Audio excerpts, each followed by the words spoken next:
दोस्तों नमस्कार, मैं हूं जय और आप देख रहे हैं जय द न्यूज।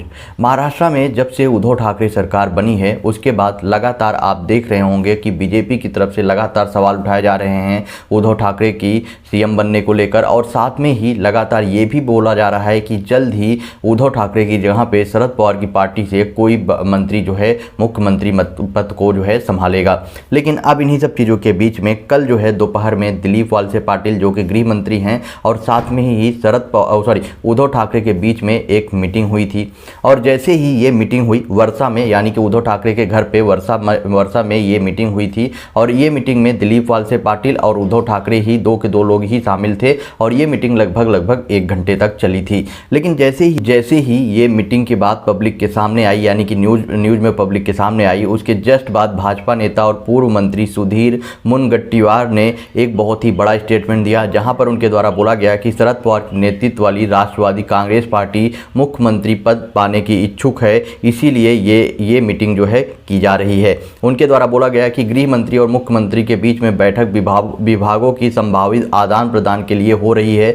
एनसीपी मुख्यमंत्री पद पाने की इच्छुक है। राज्य विधानमंडल सत्र के दौरान इस पर चर्चा की जा रही है। सीधे बीजेपी नेता सुधीर के द्वारा ये स्टेटमेंट दिए गए हैं। यही नहीं, उनके द्वारा ये भी बोला गया है कि शिवसेना गृह मंत्री के पोर्टफोलियो पर नजर गड़ाए हुए है ताकि वह भाजपा के खिलाफ प्रतिशोधात्मक कार्रवाई कर सके। शिवसेना गृह मंत्री का पद क्यों चाहती है? यह नहीं चाहता कि यह पद राज्य में कानून व्यवस्था सुनिश्चित करे, और ना ही यह महिलाओं की रक्षा करना चाहता है। यह अवैध कृत्यों में लिप्त माफियाओं के खिलाफ कार्रवाई नहीं करना चाहता। शिवसेना गृह मंत्री का पद चाहती है ताकि वह बदले की राजनीति कर सके।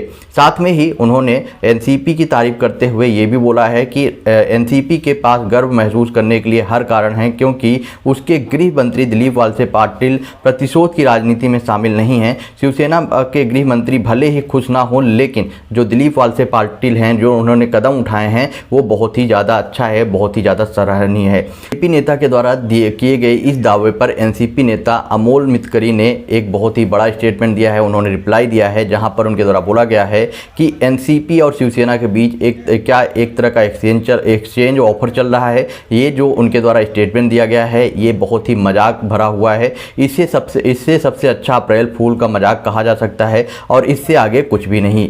बीजेपी एक ऐसी पार्टी है जो झूठ फैलाने के लिए जानी जाती है, इसलिए लोगों को इसके दावे को गंभीरता से नहीं लेना चाहिए। सीधे इनके द्वारा एक स्टेटमेंट दिया गया है, वो भी बीजेपी नेता सुधीर के खिलाफ में। जैसा कि बीजेपी नेता सुधीर के द्वारा दावा किया गया था कि एनसीपी पार्टी यानी शरद पवार की पार्टी उद्धव ठाकरे की कुर्सी चाहती है, इसीलिए वो वहां पर मीटिंग करने के लिए पहुंचे थे। लेकिन एनसीपी नेता के द्वारा इस पर सीधे कमेंट किया गया है, बोला गया है कि ऐसा कुछ भी नहीं है, हमारे शिवसेना और एनसीपी के बीच में सब कुछ ठीक है। बीजेपी सिर्फ और सिर्फ झूठ फैलाने की काम कर रही है और कुछ भी नहीं। तो बीजेपी की बातों पर ध्यान देना बंद कर देना चाहिए। बीजेपी पार्टी सिर्फ और सिर्फ झूठ फैलाती है। आपका क्या ओपिनियन है इस पर? आप अपना ओपिनियन कमेंट बॉक्स में बताएं और वीडियो को ज़्यादा से ज़्यादा शेयर करें।